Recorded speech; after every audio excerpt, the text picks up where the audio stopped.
அருமையாக இருந்துச்சு. கேள்வி பேசிட்டேன், மூச்சு விடுக்க பேசிட்டாங்க. கேள்வி ஏதாவது கேள்வி நிறைய பேசிட்டேன்டா, அதனால தான். சரியா? ஓகே, சொல்லுங்க, கேளுங்க. ஆனால் படம் வந்து இப்போ தமிழோட ஒவ்வொரு படத்துலையும் ஒவ்வொரு கருத்தை முன் வச்சிருப்பாரு. இந்த படத்தில் எந்த மாதிரியான கான்ட்ரவர்சியை கேட்கவா?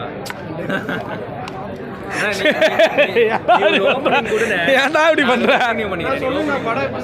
படம் சூப்பராக இருக்குது, அருமையாக இருக்குது.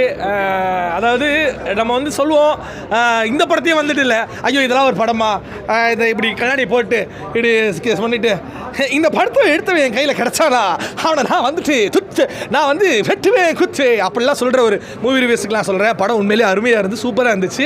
நான் வந்து யாரையும் டார்கெட் பண்ண நான் பேச கிடையாது, நான் உண்மையாக ஓப்பனாக சொல்கிறேன். படம் அவ்வளோ அருமையாக இருந்துச்சு. லைக் மோரோவர் வந்துட்டு இந்த மாதிரி படங்கள்லாம் எடுக்கிறதுக்கு கொடுத்து வச்சுருக்கணும் மேபி. ஏன்னா அந்த ஜூனியர் ஆர்டிஸ்ட் ஒருத்தர் வந்தாரா, அவருக்கு வில்லன் ஆக்கி அதெல்லாம் ரொம்ப கிஃப்டட். இப்போ தான் அதையும் நான் கேட்டு தெரிஞ்சுக்கிட்டேன். உண்மையில் அது ரொம்ப சூப்பராக இருந்துச்சு. ஒவ்வொரு கேரக்டருமே செதுச்சிருக்காங்க. நாசர் சார் ஆகட்டும் சரி, அந்த ஹீரோயின் ஆகட்டும் சரி, அண்ட் மோரோ அந்த வில்லன் ஆகட்டும் சரி, நட்டு சார் ஐயோப்பா. அதாவது அந்த கதை தான், அந்த கதை என்னோடது, அந்த கதையில் இருக்க ஹீரோ நான் இல்லைங்க. அதை வந்து அவர் வந்து அவ்வளோ அழகாக சித்தரிச்சிருப்பார். ஒவ்வொரு கதையுமே, அதாவது யார் பேசினா வந்து வெயிட்டாக இருக்கும். அதாவது அந்த சட்டம், அந்த இதில் அது பேர் என்ன, அந்த ஒரு சார் காசு தான் சார் எல்லாத்தையும் காப்பாற்றும் அப்படின்னு ஒரு படம் பண்ணியிருப்பார். அந்த நம்ம சதுரங்க வேட்டையில் அது மாதிரி அவர் ஸ்டோரி நரேட் பண்ணியிருந்தா நான் எப்படி இருந்திருக்கோம் படம் அப்படின்ற மாதிரி அந்த ஸ்டோரியை வச்சு அழகாக கோர்வையாக வந்து கொண்டு போயிருப்பாங்க. மோர் வந்து மியூசிக், அவர் என்னங்க டைரக்ஷன் சூப்பராக பண்ணுறாரு, நரேஷன் சூப்பராக பண்ணுறாரு, ஆக்டிங் நல்லா பண்ணுறாரு. வேறு என்னங்க அவருக்கு டேலண்ட்? ஐயோ மனுஷன் வேறு மாதிரி பண்ணிட்டு இருக்காருங்க. ஒவ்வொரு கதையிலையுமே அவ்வளோ அழகாக பண்ணிட்டு இருந்தார். என்னை பொறுத்தளவு படம் சூப்பர் ஹிட்டு, மாசு, கிளாஸு.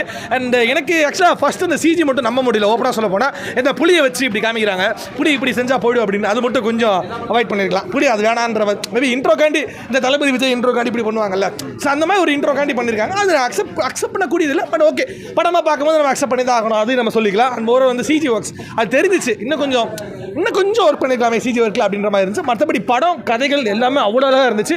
ரொம்ப நாள் கழிச்சு இப்போ ரிலீஸ் பண்ணியிருக்காங்க. என்ன பொறுத்தளவு படம் சூப்பரான படம், கண்டிப்பாக அதில் பார்க்கலாம். நீங்கள் தான் கேள்வி கேட்கலாம். சரி, ஃபர்ஸ்ட் ஹாஃபை பற்றி நீங்கள் ஆமாம் அதே தான் நான் வந்து பேச நினச்சேன். ஃபஸ்ட்டாக பார்க்கும்போது எப்படி இருமா இருக்கு, என்னடா இது படம், என்ன ஒரு மாதிரி கொண்டு போகிறானே, ரொம்ப நெகட்டிவாக கொண்டு போகிறானே. ஏன்னா தமிழ்நாடு மக்கள் பார்க்குறாங்க, எல்லாத்தையுமே பார்த்து வெளியே கொண்டு வருவாங்க அப்படின்ற போது ஓகே, செகண்ட் ஹாஃபில் அது எப்படி கொண்டு போகிறான் அப்படின்னு யோசிக்கும்போது, இப்படி ஒரு போர் வரும், இப்போ ரிபப்ளிக்னு ஒரு யூனிட் வரும், அவங்க வந்து நம்மளை இது பண்ணுவாங்க அப்படின்ற போது அப்போ எல்லாத்தையும் யூனிட் பண்ணிக்கலாம்.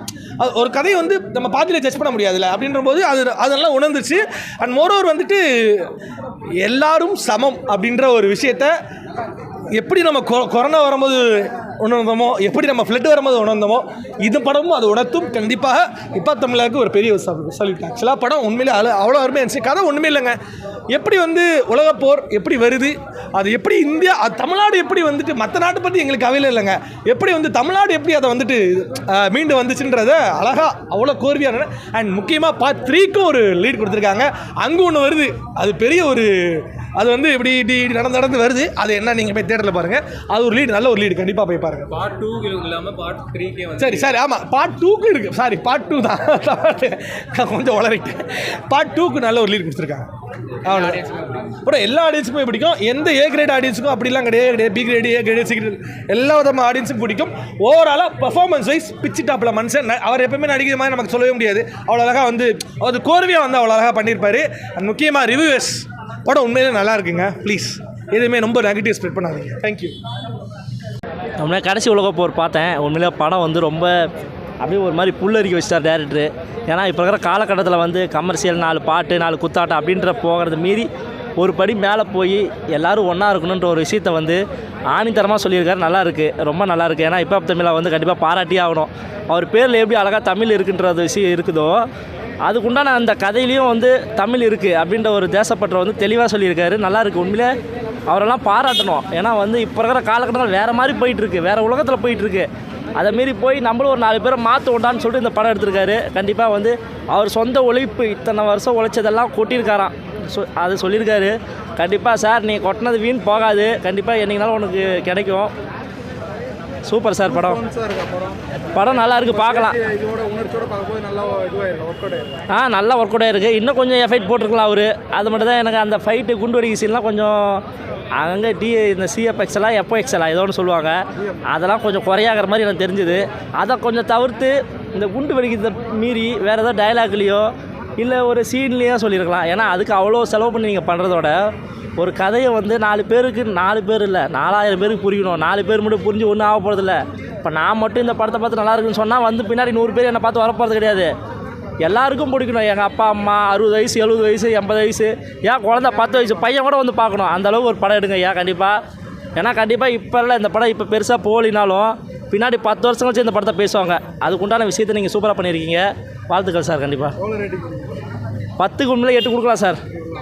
அந்தளவுக்கு நல்லாயிருக்கு. ஓகே தான். அது கூட நான் எதுக்காக அந்த 8 கொடுக்குறேன், அந்த ஹீரோயினிக்காக தான் 8 கொடுக்குறேன். இல்லைன்னா அதுவும் தரமாட்டேன். அந்த ஹீரோயினி அடுத்த டைமில் நீங்கள் படம் எடுக்கும்போது ஹீரோயினிக்கு சீன் அதிகமாக கொடுங்க. அப்படி கட்டிப்பிடிக்கிற சீன்லாம் வைங்க சார். அப்போ தான் வந்து எல்லாமே கொஞ்சம் கேதர் ஆகி எல்லா மக்களும் வந்து பார்ப்பாங்க. சும்மா வந்து ஏதோ ஒரு நல்ல ஒரு இது நாட்டை வந்து திருத்துறோம் அப்படின்லாம் சொல்லாதீங்க சார். ஒரு நல்ல விஷயத்தை காட்டணும் சார். அப்போ தான் சார் நல்லது இருக்கணும் கெட்டது இருக்கணும். அதுதான் சினிமா. நீங்கள் நல்லதை மட்டுமே காட்டுறீங்க, அது தவறு. எல்லாத்தையும் கலந்து காட்டுங்க. நல்லாயிருக்கு சார். நல்லா தான் ப்ரோ இருக்குது. என்ன சொல்ல வராங்க ஒன்லைன் ஸ்டோரி படத்தில்? ஆக்சுவலி இது என்ன சொல்கிறது, ஒரு 3rd வேர்ல்டு வார் எப்படி நடந்தால் எப்படி இருக்கும், எதனால் நடந்துச்சுன்னா அதை பற்றி தான் எடுத்திருக்காங்க. சும்மா ஒரு இமேஜின் பண்ணி தான் எடுத்திருக்காங்க. விஎஃப்எக்ஸ்லாம் எப்படி? விஎஃப்எக்ஸ் நல்லா தான் ப்ரோ இருந்துச்சு. ஓகே தான். அதில் எதுவும் குரல் இல்லை. புரியல. நட்ராஜ் அவர் தான் கொஞ்சம் ஆதியை விட அவர் தான் கொஞ்சம் மெயின் ரோல் மாதிரி. அவர் தான் என்ன சொல்கிறது, எக்ஸ்பிளைன் பண்ணி அவர் தான் அதெல்லாம் பண்ணுறாரு. மெயின் ரோல்னு சொல்லலாம். ஆதி கேரக்டர் கொஞ்சம் வீக்காக தான் அவர் தான் எழுதியிருக்காரு. அவரே வீக்காக தான் எழுதியிருக்காரு அவர் கேரக்டரு. நட்டி ரோல் மட்டும் தான் கொஞ்சம் மாதிரி எழுதியிருக்காங்க. மற்ற ரோல்லாம் வந்து பார்த்திங்கன்னா ரொம்ப வீக்காக தான் எழுதியிருக்காங்க. சுமார் தான் ப்ரோ. டேரக்ஷன் அதான் எக்ஸிக்யூஷன் இன்னும் பெட்டராக பண்ணியிருக்கலாம். மற்றபடி ஆவரேஜ் தான். ஃபேமிலி ஆடியன்ஸுக்கா இல்லை? ஃபேமிலி ஆடியன்ஸுக்கு எனக்கு இல்லை, யங்ஸ்டர் ஆடியன்ஸ் அவங்களுக்கு வேணால் செட் ஆகலாம். மற்றபடி கடைசி உலக போருன்றாங்க, அது எதை மீன் பண்ணி சொல்லுவாங்க? அவங்க ஆக்சுவலாக 3rd வேர்ல்டு வார் நடந்துச்சுன்னா எப்படி இருக்குன்னு சும்மா ஒரு இமேஜின் தான் பண்ணி எடுத்திருக்காங்க. ஒரு எக்ஸிக்யூஷன் இன்னும் பெட்டராக பண்ணியிருக்கலாம். லைன் கேட்க நல்லா இருந்துச்சு.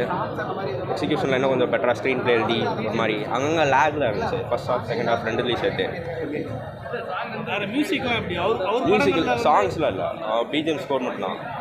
ஸ்கோரில் நல்லா தான் பண்ணியிருக்காரு பிஜிஎம்மில். மற்றபடி எஃபோர்ட் நான் என்ன சொல்கிறது, அவர் எல்லாத்தையும் எடுத்து பண்ணியிருக்காரு. நம்ம ஆடியன்ஸாக பார்க்குறப்ப நம்மளுக்கு என்ன 2 hours என்டர்டெயின்மெண்ட்டாக போகணும் அப்படி தானே பார்ப்போம். நம்ம எக்ஸிக்யூஷன் விஎஃப்எக்ஸ் அதெல்லாம் பார்த்தோன்னா சினிமா டெக்னிக்காலிட்டிஸ் அவங்கெல்லாம் பார்ப்பாங்க. அந்த மாதிரி விஎஃப்எக்ஸ் அதெல்லாம் எப்படி நமக்கு ஒரு 2.5 hours என்டர்டெயின்மெண்ட் அதுக்கு பார்ப்போம். அப்படி பார்க்குறப்ப சுமாராக தான் இருக்குது. கொரோனா என்ன கொரோனா அதான் ரைட்டிங் பார்ட்டில் இன்னும் கொஞ்சம் பெட்டராக எழுதிக்கலாம். சில க்ளீஷே சீன்ஸ்லாம் இருக்கும், ஏற்கனவே பார்த்த மாதிரி அந்த மாதிரி ரொம்ப சில க்ளீஷே சீன்ஸ் அதெல்லாம் இருந்துச்சு. அதை அவாய்ட் பண்ணியிருக்கலாம்.